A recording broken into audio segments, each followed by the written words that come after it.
I was 67 years old and had settled into the steady, familiar routine of widowhood. My husband, Charles, had died 5 years earlier, and since then I had poured my energy into looking after the household and being there for my family. My children were grown and living independent lives, yet I still filled my days with chores and activities that kept me moving. I didn't feel old at heart, but time had a way of sneaking up. Romance had slipped so far from my mind that love felt like something that belonged to another lifetime. Then everything shifted. My son's friend David, 45 and decades younger than me, came by one afternoon to fix a plumbing issue. I'd known David since he was a child. He was charming, articulate, and had a gift for making people feel at ease. What was supposed to be a quick favor stretched into a series of visits.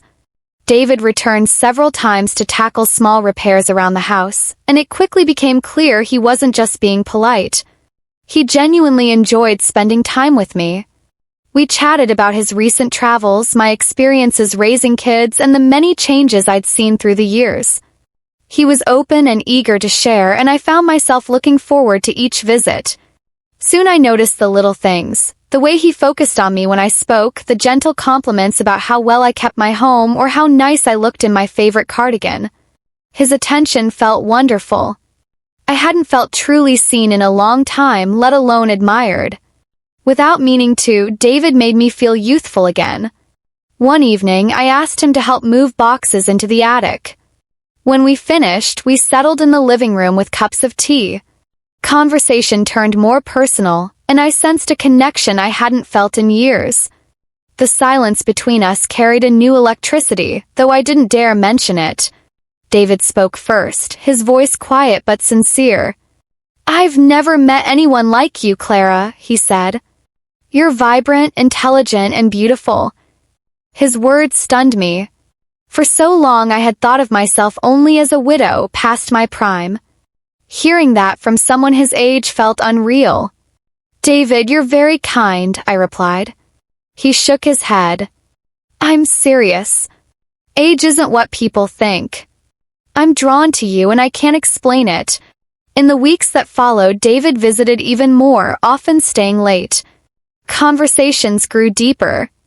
We spoke about our hopes, our regrets, and what we each wanted from life. One night, after hours of talking, we found ourselves side by side on the couch. I could feel his warmth next to me, and for the first time in ages, the weight of the years lifted. A spark flickered inside me. He reached for my hand, his fingers brushing mine. Touch felt electric. Holding my gaze, he spoke softly. "I want to kiss you, Clara." His honesty took my breath away, yet the desire inside me was undeniable. My heart pounded as he leaned in. His lips met mine, slow, gentle, deliberate. Kiss left my pulse racing and my breath unsteady. When we separated, words failed me.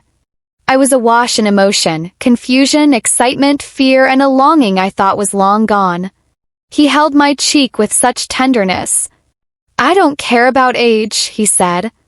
"I care about who you are, and right now I want you." That night we stayed up talking and laughing, discovering a depth of connection far beyond a single kiss. It wasn't just attraction, it was something richer, stronger. As our relationship blossomed, so did my confidence.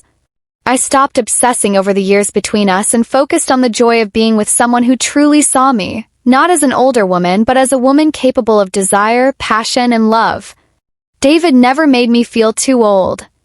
In fact, he showed me that love and intimacy don't come with an expiration date. We were simply two people who found each other at the perfect time, despite the 22 years that separated us. Looking back now, I feel grateful for a love I never expected to find again. David has taught me that life doesn't stop at any age, and neither does the capacity to love or be loved.